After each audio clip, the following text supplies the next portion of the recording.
ಆತ್ಮೀಯ ವಿದ್ಯಾರ್ಥಿಗಳೇ, ಇವತ್ತಿನ ದಿನ ನಾವು ಅನೇಕ ಸ್ಪರ್ಧಾತ್ಮಕ ಪರೀಕ್ಷೆಗಳಿಗೆ ಬರುವಂತಹ ಇತಿಹಾಸದಲ್ಲಿ ಬರುವಂತಹ ಅನೇಕ ರೀತಿಯ ಪ್ರಶ್ನೆಗಳಿಗೆ ಉತ್ತರಗಳನ್ನು ನೀಡುತ್ತಾ ಈಗ ನಾವು 10ನೇ ತರಗತಿಯ ಇತಿಹಾಸದ ಪಾಠಗಳನ್ನು ಆಧರಿಸಿ ಅಲ್ಲಿ ಸ್ಪರ್ಧಾತ್ಮಕ ಪರೀಕ್ಷೆಗೆ ಬರುವಂತಹ ವಿಷಯಗಳನ್ನು ನಾವು ನೋಡ್ಕೊಂತ ಹೋಗೋಣ. ಮೊದಲಕ್ಕೆ ಭಾರತಕ್ಕೆ ಯುರೋಪಿಯನ್ನರ ಆಗಮನ. ಇದರ ಮೇಲೆ ಹಲವಾರು ರೀತಿಯ ಪ್ರಶ್ನೆಗಳನ್ನ ಕಾಣಬಹುದು. ಇಲ್ಲಿ ನಾವು ಏನ್ ಮಾಡ್ತೀವಿ ಅಂದ್ರೆ ಭಾರತಕ್ಕೆ ಯುರೋಪಿಯನ್ನರು ಯಾಕೆ ಬಂದ್ರು, ಯಾವ ಉದ್ದೇಶಕ್ಕಾಗಿ ಬಂದ್ರು, ಭಾರತೀಯರು ಏನ್ ಮಾಡಿದ್ರು, ಇಲ್ಲಿರುವ ಸಾಂಬಾರು ಪದಾರ್ಥಗಳಿಗೆ ನೋಡ್ರಿ, ಇಲ್ಲಿರುವಂತಹ ಸಾಂಬಾರು ಪದಾರ್ಥಗಳಿಗೆ ಇದರ ಒಂದು ಉದ್ದೇಶಕ್ಕಾಗಿ ಅಲ್ಲಿರುವಂತಹ ಮೆಣಸು, ಜೀರಿಗೆ, ದಾಲ್ಚಿನ್ನಿ, ಶುಂಠಿ ಮುಂತಾದ ಉತ್ಪನ್ನಗಳನ್ನ ಬೇಡಿಕೆ ಎಲ್ಲಿತ್ತು, ಮಧ್ಯ ಯುರೋಪ್ದಲ್ಲಿ ಇತ್ತು. ಅದನ್ನ ತೆಗೆದುಕೊಂಡು ಹೋಗಲು ಅದರ ಸಲುವಾಗಿ ಯುರೋಪಿಯನ್ನರು ಭಾರತಕ್ಕೆ ಬರ್ತಾರ. ಇಂತಹ ಸಂದರ್ಭದಲ್ಲಿ ಭಾರತ ಮತ್ತು ಏಷ್ಯಾ ದೇಶಗಳ ನಡುವೆ ವ್ಯಾಪಾರ ಭಾರತ ಮತ್ತು ಏಷ್ಯಾ ದೇಶಗಳ ನಡುವೆ ವ್ಯಾಪಾರ ಮುಂದುವರಿಯಿತು. ಏಷ್ಯಾ ಸರಕುಗಳು ಅರಬ್ ವರ್ತಕರ ನೋಡ್ರಿ, ಅರಬ್ ವರ್ತಕರ ಒಂದು ಪೂರ್ವ ರೋಮನ್ ಬೈಜಾಂಟಿಯನ್ ಅನ್ನುವ ಸಾಮ್ರಾಜ್ಯದ ರಾಜಧಾನಿಯಾದಂತ ಕಾನ್ಸ್ಟಾಂಟಿನೋಪಲ್ ನಗರ ತಲುಪುತ್ತಿದ್ದು, ಅಲ್ಲಿಂದ ಇಟಲಿ ವರ್ತಕರು ಅವುಗಳನ್ನ ಕೊಂಡು ಯುರೋಪ್ ದೇಶಗಳಿಗೆ ಮಾರ್ತಿದ್ರು. ಅಲ್ಲಿಂದ ಇಟಲಿಯ ವರ್ತಕರು ಇದನ್ನ ಕೊಂಡುಕೊಂಡು ಯುರೋಪ್ ದೇಶಗಳಿಗೆ ಮಾರಾಟ ಮಾಡ್ತಿದ್ರು. ಇಂತಹ ಸಂದರ್ಭದಲ್ಲಿ ಹೀಗೆ ಕಾನ್ಸ್ಟಾಂಟಿನೋಪಲ್ ಅಂತಾರಾಷ್ಟ್ರೀಯ ಸರಕು ವಿನಿಮಯ ಕೇಂದ್ರವಾಗಿತ್ತು. ಅನಂತರ ಇದನ್ನ ಏನಂತಾರೆ, ಯುರೋಪಿನ ವ್ಯಾಪಾರ ಹೆಬ್ಬಾಗಿಲೆಂದು ಪರಿಗಣಿಸಿದ್ರು. ಕಾನ್ಸ್ಟಾಂಟಿನೋಪಲ್ ಅನ್ನ ಏನಂತಂದ್ರ ಯುರೋಪಿನ ವ್ಯಾಪಾರದ ಹೆಬ್ಬಾಗಿಲು ಅಂತೇಳಿ ಇದನ್ನ ಪರಿಗಣಿಸಿದ್ರು. ಅನಂತರ ಏಷ್ಯಾ ದೇಶಗಳ ವ್ಯಾಪಾರದ ಮೇಲೆ ಅರಬ್ ವರ್ತಕರು ಏಕಸ್ವಾಮ್ಯವನ್ನ ಸಾಧಿಸಿದ್ರು. ಏನ್ ಮಾಡಿದ್ರಿ, ಏಷ್ಯಾ ದೇಶದ ಮೇಲೆ ಏಷ್ಯಾ ದೇಶದ ಮೇಲೆ ಅರಬ್ ವ್ಯಾಪಾರಿಗಳು ಏನ್ ಮಾಡಿದ್ರು, ತಮ್ಮ ಏಕಸ್ವಾಮ್ಯವನ್ನ ಇಲ್ಲಿ ಸ್ಥಾಪನೆ ಮಾಡಿದ್ರು. ಇಂತಹ ಸಂದರ್ಭದಲ್ಲಿ ಯುರೋಪಿನ ದೇಶಗಳ ವ್ಯಾಪಾರದ ಮೇಲೆ ಇಟಲಿ ವರ್ತಕರು ಏಕಸ್ವಾಮ್ಯವನ್ನು ಸಾಧಿಸಿದ್ರು. ಏಷ್ಯಾದ ಸರಕು ಇಟಲಿಯ ವರ್ತಕರ ಒಳ್ಳೆಯ ಲಾಭವನ್ನ ತಂದು ಕೊಡ್ತಿತ್ರಿ. ಏಷ್ಯಾದ ಒಂದು ಸರಕು ಇಟಲಿಯ ವರ್ತಕರಿಗೆ ಒಂದು ಒಳ್ಳೆಯ ಲಾಭವನ್ನ ತಂದು ಕೊಡ್ತಿತ್ತು. ಕಾನ್ಸ್ಟಾಂಟಿನೋಪಲ್ನ ನಗರದ ವಶ ಏನಾದ್ರಿ, ಕಾನ್ಸ್ಟಾಂಟಿನೋಪಲ್ನ ನಗರವನ್ನು ಏಕೆ ವಶಪಡಿಸಿಕೊಂಡು ಹೆಂಗಾಯ್ತು ಅನ್ನೋದನ್ನ ನೋಡೋಣ. ಈಗ ಏಷ್ಯಾ ಮತ್ತು ಯುರೋಪ್ ನಡುವೆ ವ್ಯಾಪಾರವನ್ನ ಏನ್ ನಡೀತಿತ್ತು, ಈ ಒಂದು ಕಾನ್ಸ್ಟಾಂಟಿನೋಪಲ್ನ ಮೂಲಕ ನಡೀತಿತ್ತು. ಆ ಒಂದು ಕಾನ್ಸ್ಟಾಂಟಿನೋಪಲ್ ನಗರವನ್ನ ಯಾವಾಗಂದ್ರ 1453ರಲ್ಲಿ ಅಟೋಮನ್ ಟರ್ಕರು ಏನ್ ಮಾಡ್ತಾರ, ವಶಪಡಿಸ್ಕೊಳ್ತಾರ. ಅಟೋಮನ್ ಟರ್ಕರು ಅದನ್ನ ವಶಪಡಿಸಿಕೊಳ್ತಾರೆ. ಇದರಿಂದಾಗಿ ಆ ನಗರದಲ್ಲಿ ಸಂಧಿಸುವ ವ್ಯಾಪಾರ ಮಾರ್ಗಗಳು ಟರ್ಕರ ನಿಯಂತ್ರಣಕ್ಕೆ ಏನಾಗ್ತಾವ, ಹೋಗ್ತಾವ. ಹೊಸದಾಗಿ ಸಿಕ್ಕ ಅವಕಾಶದಿಂದ ಟರ್ಕರು ಈ ಮಾರ್ಗದ ವ್ಯಾಪಾರದ ಮೇಲೆ ತೀವ್ರತರ ತೆರಿಗೆಗಳನ್ನ ವಿಧಿಸ್ತಾರ. ಈ ಪರಿಣಾಮದಿಂದಾಗಿ ಈ ವರ್ತಕರು ಏನ್ ಮಾಡ್ತಾರೆ, ಈ ಮಾರ್ಗವನ್ನ ವ್ಯಾಪಾರದ ಲಾಭದಾಯಕವಾಗಿಲ್ಲ ಅಂತ ವಿಚಾರ ಮಾಡಿ ಅಲ್ಲಿಂದ ಏನ್ ಮಾಡ್ತಾರ, ಅವರ ಇಟಲಿಯ ವರ್ತಕರು ಏಕಸ್ವಾಮ್ಯವನ್ನು ಮುರಿಯಲು ಸ್ಪೇನು, ಪೋರ್ಚುಗಲ್ ಮೊದಲಾದ ದೇಶಗಳ ಮೇಲೆ ಹೊಸ ರಾಜನೀತಿಯನ್ನ ಇವರು ತೊಂಬರ್ತಾರ. ಆನಂತರ ಸಮುದ್ರ ಮಾರ್ಗವನ್ನು ಹುಡುಕಲು ಸಾಹಸ ನಾವಿಕರನ್ನ ಪ್ರೋತ್ಸಾಹಿಸಿದರು. ಇದಕ್ಕೆ ಪೂರಕವಾದ ಹೊಸ ವೈಜ್ಞಾನಿಕ ಆವಿಷ್ಕಾರಗಳ ಮತ್ತು ದಿಕ್ಸೂಚಿ ಆಸ್ಟ್ರೋಲೋಬ್ ನಕ್ಷತ್ರ ಉನ್ನತಿ ಮಾಪನ, ಸಿಡಿಮದ್ದು ಮೊದಲಾದಗಳನ್ನು ಇವ್ರಿಗೆ ನೆರವಿಗೆ ಬರ್ತಾವ. ಆನಂತರ ಭಾರತಕ್ಕೆ ಹೊಸ ಜಲಮಾರ್ಗ ಭಾರತಕ್ಕೆ ಹೊಸ ಜಲಮಾರ್ಗವನ್ನ ಕಂಡ್ಕೊಳ್ತಾರ. ಯಾವಾಗ್ರಿ, ಲೆಸ್ಬಿನ್ ನಿಂದ ಲೆಸ್ಬಿನ್ ನಿಂದ ಹೊರಟ ಪೋರ್ಚುಗಲ್ ನಾವಿಕ ವಾಸ್ಕೋಡಿಗಾಮ 1498ರಲ್ಲಿ ಭಾರತದ ಪಶ್ಚಿಮ ಭಾಗಕ್ಕೆ ಎಲ್ಲಿ ಬರ್ತಾನ್ರವ, ಭಾರತದ ಪಶ್ಚಿಮ ಭಾಗಕ್ಕ ಕರಾವಳಿ ತೀರದ ಕಲ್ಲಿಕೋಟೆ, ಕೇರಳದ ಕಲ್ಲಿಕೋಟೆ ಸಮೀಪ ಇರುವಂತ ಕಾಫಡ್ ಎಂಬಲ್ಲಿ ಬಂದು ಇವನ ತಲುಪ್ತಾನ. ಯಾವಾಗ್ರಿ, 1498ರಲ್ಲಿ ಕೇರಳದ ಕಲ್ಲಿಕೋಟೆ ಸಮೀಪದ ಕಾಫಡ್, ಕೇರಳದ ಕಲ್ಲಿಕೋಟೆ ಎಂಬ ಸಮೀಪದಲ್ಲಿ ಇವನು ಬಂದು ತಲುಪ್ತಾನ. ಆ ಮೂಲಕ ಭಾರತ ಹಾಗೂ ಯುರೋಪ್ ನಡುವೆ ಒಂದು ಹೊಸ ಜಲಮಾರ್ಗವನ್ನ ಕಂಡು ಹಿಡಿಯುವಲ್ಲಿ ಇವನು ಯಶಸ್ವಿ ಆಗ್ತಾನ. ಭಾರತ ಮತ್ತು ಯುರೋಪ್ಗಳ ನಡುವೆ ಹೊಸ ಜಲಮಾರ್ಗವನ್ನ ಕಂಡು ಹಿಡಿಯಲು ವಾಸ್ಕೋಡಿಗಾಮನು ಯಶಸ್ವಿಯಾಗಿ ಮುನ್ನಡಿತಾನ. ಈ ಒಂದು ಜಲಮಾರ್ಗವು ಸುಮಾರು ವರ್ಷಗಳ ಕಾಲ ಭಾರತ ಮತ್ತು ಯುರೋಪ್ ನಡುವೆ ವ್ಯಾಪಾರವನ್ನ ಮಾಡಲು ಮಾಡುವ ಒಂದು ಏನ್ರಿ ಸ್ಥಳವಾಯಿತು. ಹೀಗೆ ಭಾರತದೊಂದಿಗೆ ಮರು ವ್ಯಾಪಾರ ಸಂಬಂಧ ಸ್ಥಾಪಿಸಿದ ಯುರೋಪಿಯನ್ನರು ಈ ಪೋರ್ಚುಗೀಸರು ಮೊದಲಿಗರು. ಅಂದ್ರೆ 1498ಕ್ಕಿಂತ ಮೊದಲು ಏನ್ ಮಾಡ್ತಿದ್ರು, ವ್ಯಾಪಾರವನ್ನು ಮಾಡ್ತಿದ್ರು. ಆದ್ರ 1498ರಲ್ಲಿ ಕಾನ್ಸ್ಟಾಂಟಿನೋಪಲ್ನ ಅಟೋಮನ್ ಟರ್ಕರು ವಶಪಡಿಸಿಕೊಂಡ ನಂತರ ಏನಾಯ್ತ್ರಿ, ಈ ಪೋರ್ಚುಗೀಸರು ವ್ಯಾಪಾರವನ್ನ ಮಾಡಲು ಸ್ವಲ್ಪ ಅಲ್ಲಿ ಕಷ್ಟವಾಯಿತು. ಹಾಗಾಗಿ ಇವ್ರು ಏನ್ ಮಾಡಿದ್ರು, ಹೊಸ ಒಂದು ಜಲಮಾರ್ಗವನ್ನ ಕಂಡುಕೊಳ್ಬೇಕಂತ ಹೇಳಿ ವಿಚಾರ ಮಾಡಿ ಅವರು ಒಂದು ಜಲಮಾರ್ಗವನ್ನ ಕಂಡುಕೊಂಡ್ರು. ಅದರಿಂದ ಮತ್ತೆ ಇವ್ರಿಗೆ ಮರು ವ್ಯಾಪಾರ ಸ್ಥಾಪನೆ ಆಯಿತು. ಇದು ನಿಮ್ಗೆ ತಿಳಿದಿರ್ಲಿ ಏನ್ರಿ. 1889ರಲ್ಲಿ ಕೆಂಪು ಸಮುದ್ರ ಮತ್ತು ಮೆಡಿಟೇರಿಯನ್ ಸಮುದ್ರ ಯಾವ್ದ್ರಿ, ಕೆಂಪು ಮತ್ತು ಸಮುದ್ರ ಮತ್ತು ಮೆಡಿಟೇರಿಯನ್ ಸಮುದ್ರಗಳು ಸಂಪರ್ಕಿಸುವ ಭೂಮಿ ಅಗೆದು ಹಡಗುಗಳ ಸಂಚಾರಕ್ಕೆ ಅನುಕೂಲವಾಗುವಂತೆ ಭಾರಿ ಕಾಲುವೆಗಳನ್ನ ಏನ್ರಿ ಇದ್ರಲ್ಲಿ ಏನ್ ಮಾಡ್ತಾರ, ಕೆಂಪು ಸಮುದ್ರ ಮತ್ತು ಮೆಡಿಟೇರಿಯನ್ ಸಮುದ್ರಗಳ ಸಂಪರ್ಕಿಸುವಂತೆ ಭೂಮಿಯನ್ನು ಅಗೆದು ಹಡಗುಗಳ ಸಂಚಾರಕ್ಕೆ ಅನುಕೂಲವಾಗುವಂತೆ ಭಾರಿ ಕಾಲುವೆ ಎಂದು ಈಜಿಪ್ಟ್ ಭೂಪ್ರದೇಶದಲ್ಲಿ ಎಲ್ರಿ, ಈಜಿಪ್ಟ್ ಭೂಪ್ರದೇಶದಲ್ಲಿ ನಿರ್ಮಿಸಲಾಯಿತು. ಇದೇ ಮುಂದೆ ಸೂಯೆಜ್ ಕಾಲುವೆ ಆಯಿತು. ಯಾವ್ದ್ರಿ, ಕೆಂಪು ಸಮುದ್ರ ಮತ್ತು ಮೆಡಿಟೇರಿಯನ್ ಸಮುದ್ರದ ಒಂದು ನಡುವೆ ಅಗೆದಂತ ಒಂದು ಜಾಗ ಮುಂದೆ ಏನಾಯ್ತ್ರಿ, ಸೂಯೆಜ್ ಕಾಲುವೆ ಆಗಿ ಇಲ್ಲಿ ನಿರ್ಮಾಣವಾಯಿತು. ಸೂಯೆಜ್ ಕಾಲುವೆ ನಿರ್ಮಾಣಗೊಳ್ಳುವವರೆಗೂ ವಾಸ್ಕೋಡಿ ಗಾಮ ಕಂಡುಹಿಡಿದ ಜಲಮಾರ್ಗವೇ ಭಾರತ ಮತ್ತು ಯುರೋಪ್ ನಡುವೆ ವ್ಯಾಪಾರ ಮಾರ್ಗವಾಯಿತು. ಏನ್ರಿ, ಸೂಯೆಜ್ ಕಾಲುವೆ ಆಗುವವರೆಗೆ ಏನಾಗಿತ್ತಂದ್ರ ಈ ಒಂದು ವಾಸ್ಕೋಡಿ ಗಾಮ ಕಂಡುಹಿಡಿದಂತ ಭಾರತ ಮತ್ತು ಯುರೋಪ್ ನಡುವೆ ಇರುವಂತ ವ್ಯಾಪಾರ ಒಂದು ಮಾರ್ಗವನ್ನ ಮುಂದುವರಿಸಿದ್ರು. ಯಾಕಂದ್ರೆ ವಾಸ್ಕೋಡಿ ಗಾಮ ಮಾರ್ಗವು ಹೋಗುವ ನೌಕೆಗಳು ಆಫ್ರಿಕಾ ಖಂಡ ದಕ್ಷಿಣ ತುದಿ ಎಲ್ಲಿ ಬರ್ತೈತ್ರಿ, ಕೇಪ್ ಆಫ್ ಗುಡ್ ಹೋಪ್ ಬಳಸಿ ಹೋಗಬೇಕಾಗಿತ್ತು. ಏನ್ರಿ, ಇವನು ಕಂಡುಹಿಡಿದಂತ ಜಾಗ ಎಲ್ಲಿತ್ತಂದ್ರೆ ಕೇಪ್ ಆಫ್ ಗುಡ್ ಹೋಪ್ ಮುಖಾಂತರ ಇವನು ಹೋಗ್ಬೇಕಾಗಿತ್ತು. ಆನಂತರ ಇವರ ಒಂದು ಯುರೋಪಿನ ವ್ಯಾಪಾರಿ ಕೇಂದ್ರಗಳು ಏನ್ರಿ, ಯುರೋಪಿನ ಒಂದು ವ್ಯಾಪಾರ ಕೇಂದ್ರಗಳು. ಪೋರ್ಚುಗೀಸರ ಯಶಸ್ವಿ ಪ್ರಯತ್ನದಿಂದ ಪ್ರೇರಣೆಗೊಂಡು ಯುರೋಪಿನ ಡಚ್, ಇಂಗ್ಲಿಷ್, ಫ್ರೆಂಚ್ ವ್ಯಾಪಾರಿ ಕೇಂದ್ರಗಳು ಭಾರತಕ್ಕೆ ಬಂದರು. ಯಾರು ಬಂದ್ರಿ, ಯುರೋಪ್. ಈ ಒಂದು ಪೋರ್ಚುಗೀಸರ ಯಶಸ್ಸನ್ನು ಕಂಡುಕೊಂಡು ಯಾರು ಬರ್ತಾರ್ರಿ, ಡಚ್ ಬರ್ತಾರ, ಇಂಗ್ಲಿಷ್ ಬರ್ತಾರ, ಫ್ರೆಂಚ್ ಬರ್ತಾರ. ಬಂದು ತಮ್ಮ ಕಂಪನಿಗಳನ್ನ ಇಲ್ಲಿ ಅವರು ಹಾಕ್ತಾರ. ಈ ಒಂದು ಬೆಳವಣಿಗೆಯು ವಸಾಹತು ರಾಷ್ಟ್ರವಾಗಿ ಪರಿವರ್ತನೆಗೊಂಡ ಭಾರತವಲ್ಲದೆ ಅದನ್ನು ವಸಾಹತುವಾಗಿ ಪರಿವರ್ತಿಸಿದ ಯುರೋಪಿಯನ್ ರಾಷ್ಟ್ರಗಳ ಚರಿತ್ರೆಯನ್ನು ನಿರ್ಣಾಯಕವಾಗಿ ಬದಲಿಸ್ತತಿ. ಇವರು ವ್ಯಾಪಾರಕ್ಕಾಗಿ ಅಂತ ಬಂದಂತಹ ಯುರೋಪಿಯನ್ನರು ಮುಂದೆ ಭಾರತದಲ್ಲಿ ವಸಾಹತುಶಾಹಿಯನ್ನು ಇವ್ರು ಏನ್ ಮಾಡ್ತಾರ, ಕಂಡುಕೊಳ್ತಾರ. ಈಗ ಮೊದಲನೇದಾಗಿ ಪೋರ್ಚುಗೀಸರ ಬಗ್ಗೆ ನಾವು ತಿಳ್ಕೋಣ.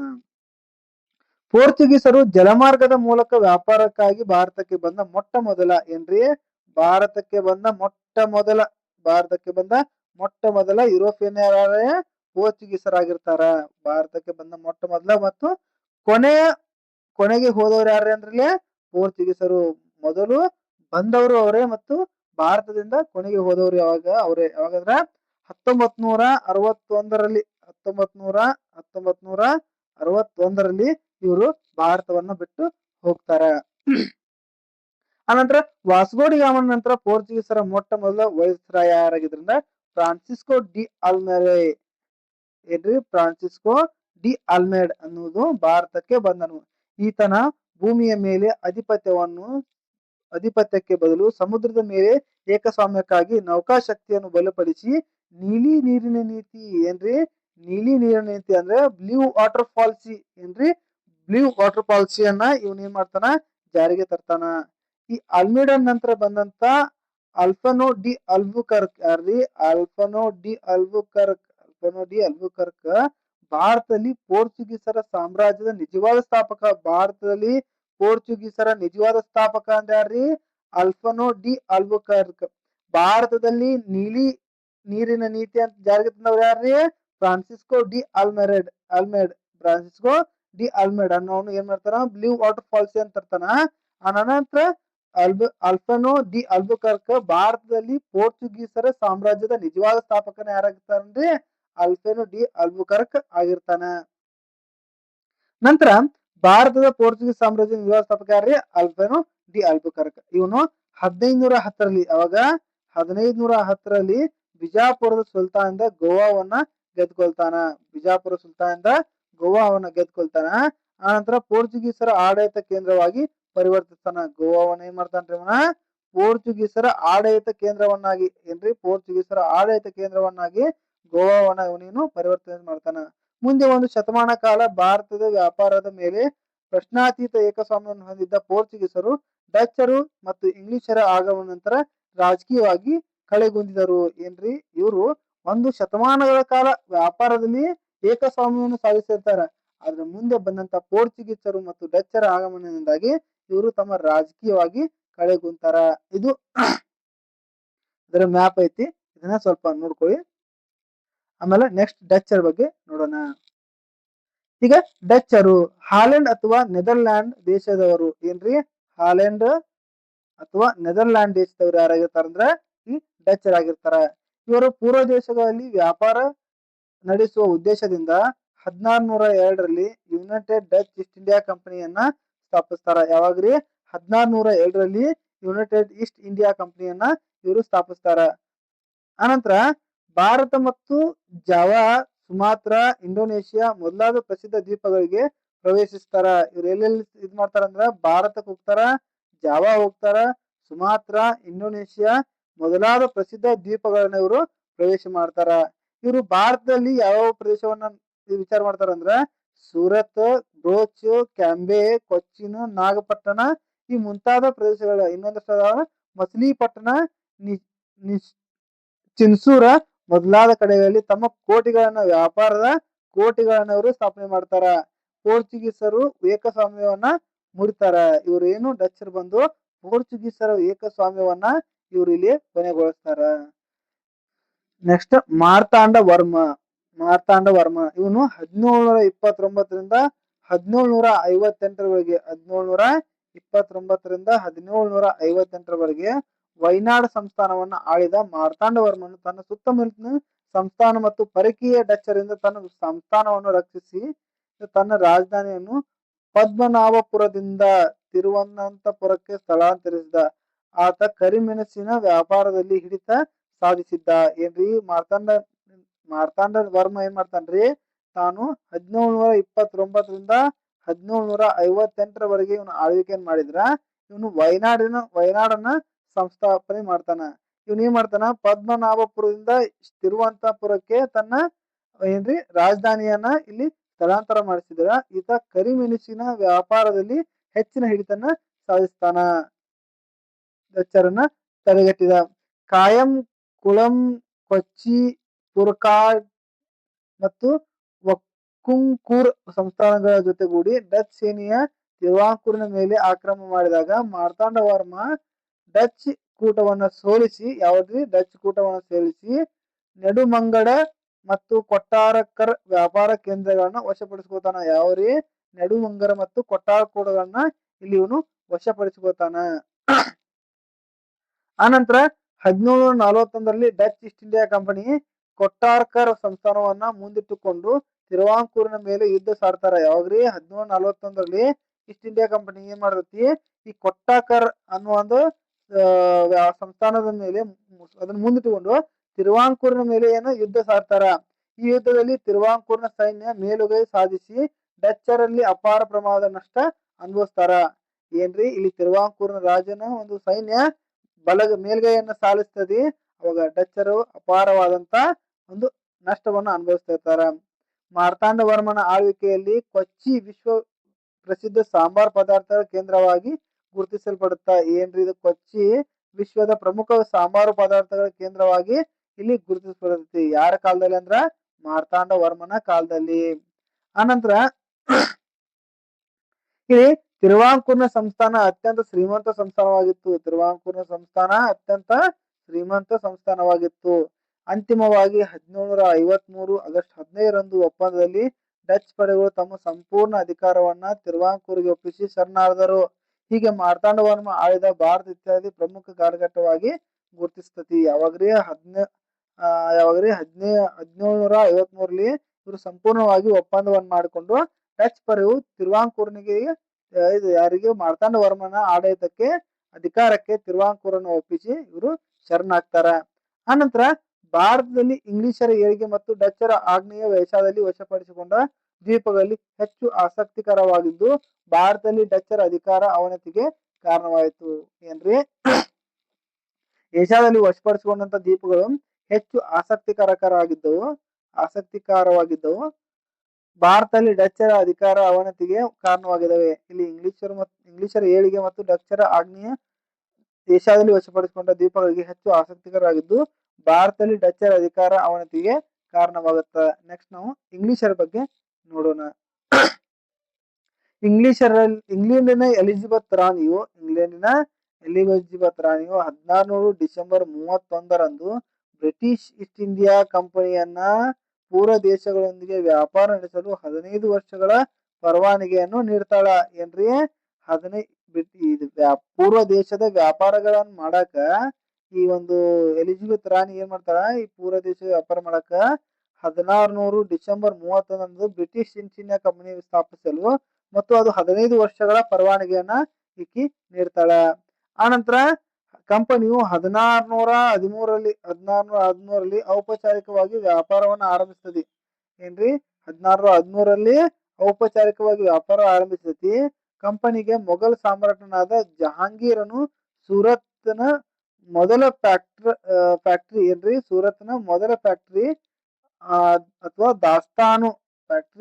ದಾಸ್ತಾನು ಮಳಿಗೆಯನ್ನ ಏನು ತೆರೆಯಲು ಫರ್ಮಾನ್ ನೀಡ್ತಾನ, ಅಂದ್ರ ಅಲ್ಲಿ ಪರ್ಮಿಷನ್ ಅನ್ನ ನೀಡ್ತಾನ. ಆನಂತರ 1617ರಲ್ಲಿ ಇಂಗ್ಲೆಂಡಿನ ರಾಜ 1ನೇ ಜೇಮ್ಸ್ ರಾಯಭಾರಿಯಾಗಿ ಜಹಾಂಗೀರ್ನ ಆಸ್ಥಾನಕ್ಕೆ ಸರ್ ಥಾಮಸ್ ರೋ ಬಂದನು. ಯಾರ್ರಿ, ಜಹಾಂಗೀರ್ನ ಆಸ್ಥಾನಕ್ಕೆ ಯಾರು ಬರ್ತಾರ, ಸರ್ ಥಾಮಸ್ ರೋ ಬರ್ತಾನ. ಇವನು ಜಹಾಂಗೀರ್ನಿಂದ ಮೊಘಲ್ ಸಾಮ್ರಾಜ್ಯದ ಕೆಲವೆಡೆಗಳಲ್ಲಿ ಫ್ಯಾಕ್ಟರಿಗಳ ಸ್ಥಾಪಿಸಲು ಅನುಮತಿ ಪಡಿತಾನ. ಕೆಲವೆಡೆ ಏನ್ ಮಾಡ್ತಾನ, ಫ್ಯಾಕ್ಟರಿಗಳನ್ನ ಸ್ಥಾಪಿಸಲು ಅನುಮತಿ ಪಡಿತಾನ. ಅದರಂತೆ ಇಂಗ್ಲಿಷರು ಆಗ್ರಾ, ಅಹಮದಾಬಾದ್ ಮತ್ತು ಬ್ರೋಚ್ಗಳಲ್ಲಿ ಫ್ಯಾಕ್ಟರಿಗಳನ್ನ ನಿರ್ಮಿಸ್ತಾರ. ಇಂಗ್ಲಿಷರು 1739ರಲ್ಲಿ ಚಂದ್ರಗಿರಿಯ ರಾಜನಿಂದ ಮದ್ರಾಸ್ನಲ್ಲಿ ಭೂಮಿಯನ್ನು ಪಡೆದು ಜಾರ್ಜ್ ಫೋರ್ಟ್ ಎಂಬ ಬಲಿಷ್ಠ ಕೋಟೆಯನ್ನ ಕಟ್ತಾರ.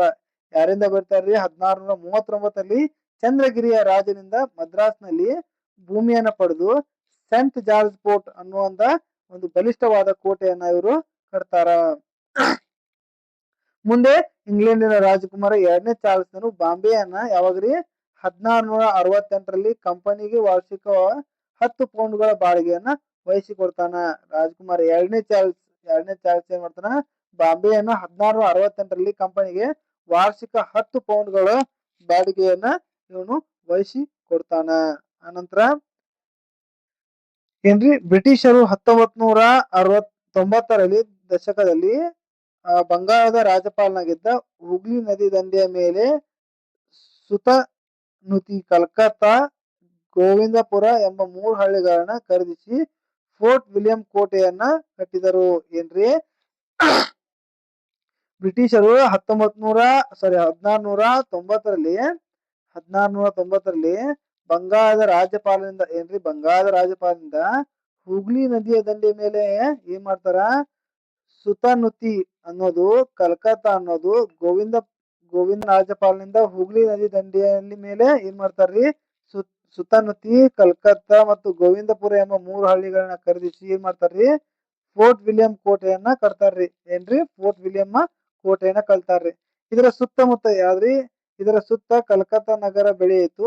17ನೇ ಶತಮಾನದಲ್ಲಿ ಅಂತ್ಯದ ವೇಳೆಗೆ ಇಂಗ್ಲಿಷರು ಮದ್ರಾಸ್, ಬಾಂಬೆ ಮತ್ತು ಕಲ್ಕತ್ತಾಗಳನ್ನು ತಮ್ಮ ಪ್ರೆಸಿಡೆನ್ಸಿ ಕೇಂದ್ರಗಳನ್ನಾಗಿ ಮಾಡಿಕೊಂಡು ಯಾವಾಗ್ರಿ 17ನೇ ಶತಮಾನದಲ್ಲಿ ಮದ್ರಾಸ್, ಬಾಂಬೆ ಮತ್ತು ಕಲ್ಕತ್ತಾಗಳನ್ನ ಪ್ರೆಸಿಡೆನ್ಸಿಯನ್ನಾಗಿ ಮಾಡಿಕೊಳ್ತಾರ. 18ನೇ ಶತಮಾನದ ಉತ್ತರಾರ್ಧದಲ್ಲಿ ಇಂಗ್ಲಿಷರು ತಮ್ಮ ಕಲ್ಕತ್ತಾವನ್ನು ತಮ್ಮ ರಾಜಧಾನಿಯನ್ನಾಗಿ ಮಾಡಿಕೊಂಡು ತಮ್ಮ ಅಧೀನದಲ್ಲಿದ್ದ ಪ್ರದೇಶಗಳನ್ನ ತಮ್ಮ ನಾಗರಿಕತೆಯ ಅಪರಾಧ ಸಂಹಿತೆ civil and criminal procedure code ಅನ್ನ ಜಾರಿಗೆ ತರ್ತಾರ. ಇದಿಷ್ಟು ಇಂಗ್ಲಿಷರ ಬಗ್ಗೆ ಆಗಿತ್ತು. ಇನ್ನು ಫ್ರೆಂಚರ ಬಗ್ಗೆ ತಿಳ್ಕೋಣ. ಫ್ರೆಂಚ್ ಈಸ್ಟ್ ಇಂಡಿಯಾ ಕಂಪನಿಯನ್ನ 1664ರಲ್ಲಿ ಸರ್ಕಾರಿ ಒಡೆತನದ ಕಂಪನಿಯನ್ನಾಗಿ ಆರಂಭಿಸ್ತಾರ. ಏನ್ರಿ, ಇವರು ಸರ್ಕಾರದ ಒಡೆತನದ ಕಂಪನಿಯನ್ನಾಗಿ ಆರಂಭ ಮಾಡ್ತಾರ. ಇವರು 1668ರಲ್ಲಿ ತನ್ನ ಪ್ರಪ್ರಥಮ ಬಾರಿಗೆ ಕೋಟೆಯನ್ನ ಸೂರತ್ನಲ್ಲಿ ಆರಂಭಿಸ್ತಾರೆ. ಯಾವಾಗ್ರಿ 1668ರಲ್ಲಿ ತಮ್ಮ ಪ್ರಪ್ರಥಮ ವ್ಯಾಪಾರ ಕೋಟೆಯನ್ನ ಸೂರತ್ನಲ್ಲಿ ಆರಂಭ ಮಾಡ್ತಾರ. ನಂತರ ಮದಲಿಪಟ್ಟಣ, ಚಂದ್ರನಗರ, ಮಾಹೆ, ಕಾರೈಕಲ್, ಕಾಸಿಬಂಗಾರ್, ಬಾಲ್ಸೂರ್ಗಳನ್ನ ತಮ್ಮ ವ್ಯಾಪಾರ ಕೇಂದ್ರಗಳನ್ನಾಗಿ ಮಾಡಿಕೊಂಡು ಫ್ರೆಂಚರು 1774ರಲ್ಲಿ ವಾಲಿಕೊಂಡಪುರಂ ಸ್ಥಳೀಯ ಮುಸ್ಲಿಂ ಅಧಿಕಾರಿಯಿಂದ ಪಡೆದರು. ಏನ್ರಿ 1774ರಲ್ಲಿ ಈ 1774ರಲ್ಲಿ ವಾಲಿಕೊಂಡಪುರಂ ಅನ್ನೋದನ್ನ ಸ್ಥಳೀಯ ಮುಸ್ಲಿಂ ಅಧಿಕಾರಿಗಳಿಂದ ಪಡೆದುಕೊಳ್ತಾರ. ಕ್ರಮೇಣ ಇದನ್ನೇ ದೊಡ್ಡ ವ್ಯಾಪಾರ ಕೇಂದ್ರವನ್ನಾಗಿ ಮಾರ್ಪಡಿಸಿ ರಾಜಧಾನಿಯನ್ನಾಗಿ ಮಾಡ್ಕೊಂಡ್ರು. ಅದೇ ಮುಂದೆ ಏನಾಗತ್ರಿ ಪುದುಚೇರಿ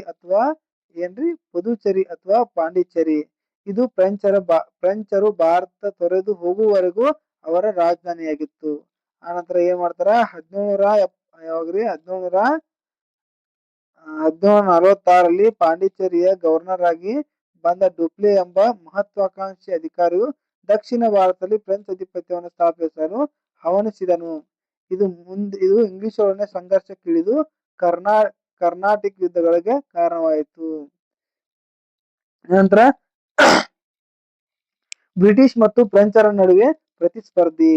ಏನ್ರಿ ಬ್ರಿಟಿಷರು ಮತ್ತು ಡಚ್ಚರು 18ನೇ ಶತಮಾನದ ಮಧ್ಯಂತರ ಹೊತ್ತಿಗೆ ಬ್ರಿಟಿಷರ ಮತ್ತು ಫ್ರೆಂಚರ ಪೈಪೋಟಿಯನ್ನು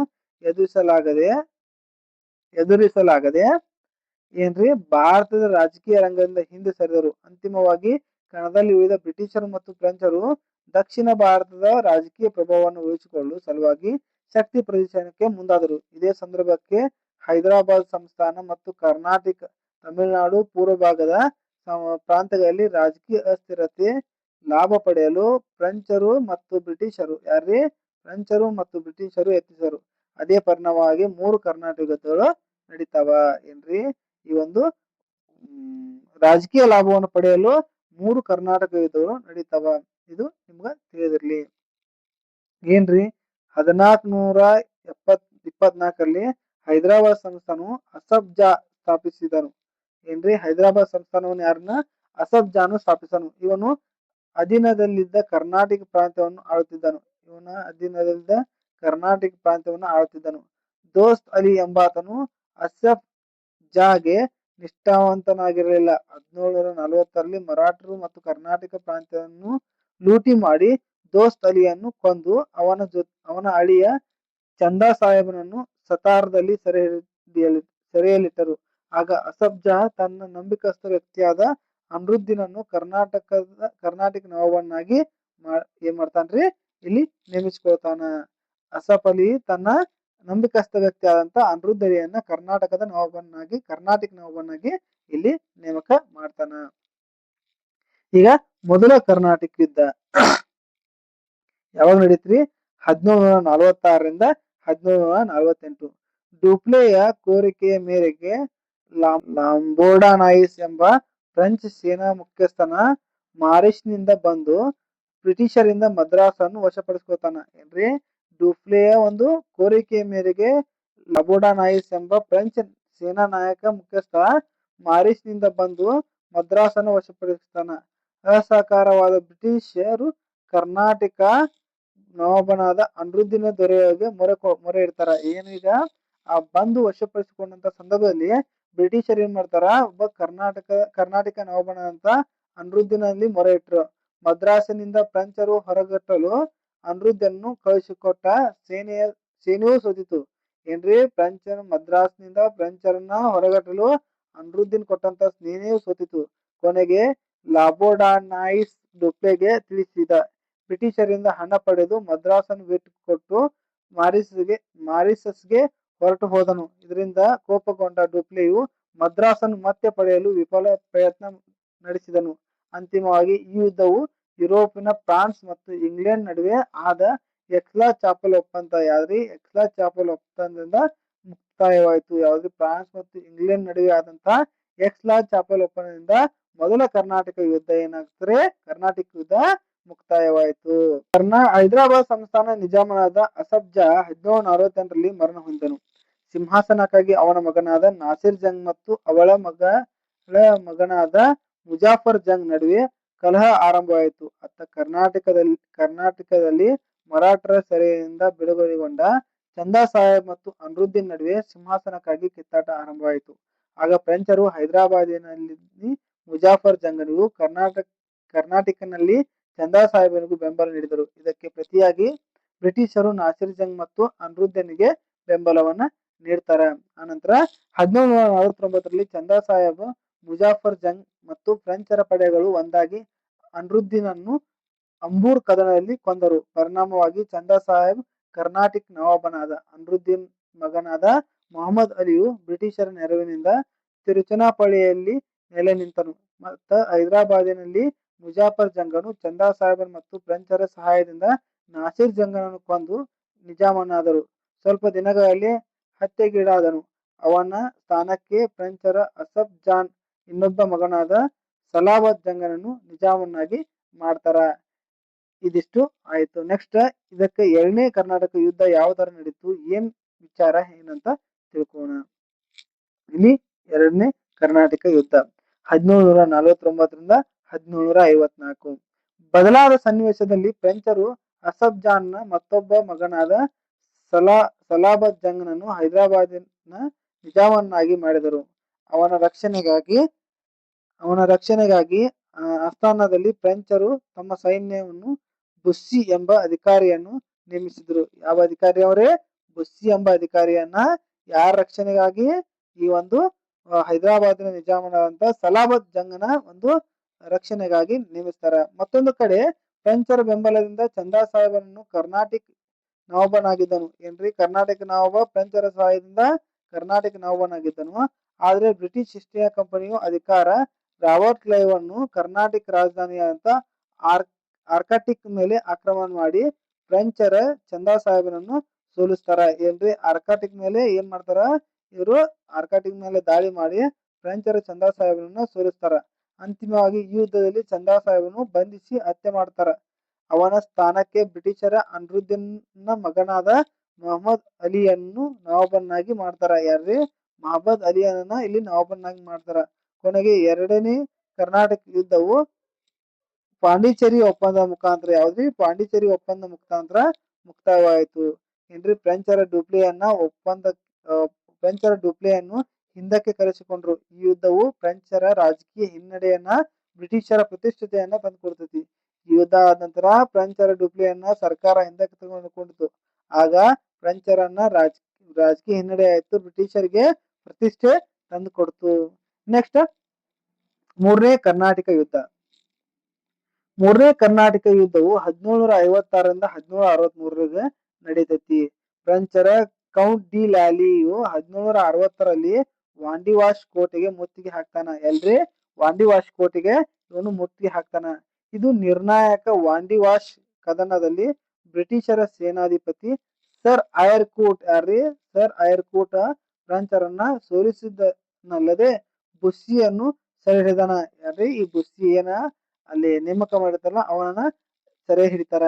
ಲ್ಯಾಲಿಯು ತಪ್ಪಿಸಿಕೊಂಡು ಪಾಂಡಿಚೇರಿಯಲ್ಲಿ ತೆರೆ ಮರೆಸ್ಕೊಳ್ತಾನ. ಏನ್ರಿ? ಈ ಲ್ಯಾಲಿಯು ತಪ್ಪಿಸಿಕೊಂಡು ಪಾಂಡಿಚೇರಿಯಲ್ಲಿ ಇವನು ತಲೆಯನ್ನ ಮರೆಸ್ಕೊಂಡಿರ್ತಾನ. ಅಂತಿಮವಾಗಿ ಸರ್ ಐರ್ ಕೂಟು ಪಾಂಡಿಚೇರಿಗೂ ಮುತ್ತಿಗೆ ಹಾಕ್ತಾನ. ಏನ್ರಿ? ಸರ್ ಐರ್ ಕೂಟ್ ಏನ್ ಮಾಡ್ತಾನ್ರಿ? ಪಾಂಡಿಚೇರಿಗೆ ಮುತ್ತಿಗೆ ಹಾಕಿ ಲ್ಯಾಲಿಯನ್ನ 1761ರಲ್ಲಿ ಬೇಷರತ್ತಾಗಿ ಶರಣಾಗ್ತಾನ. ಬೇಸರವಾಗಿ ಅವನು ಇಲ್ಲಿ ಶರಣಾಗ್ತಾನ. ಕರ್ನಾಟಕ ಯುದ್ಧದ ಪರಿಣಾಮವಾಗಿ ಫ್ರೆಂಚರು ಭಾರತದಲ್ಲಿ ತಮ್ಮ ಎಲ್ಲಾ ನೆಲೆಗಳನ್ನ ಕಳೆದುಕೊಳ್ತಾರ. ಇದರಿಂದ ಏನಾಗ್ತದೆ?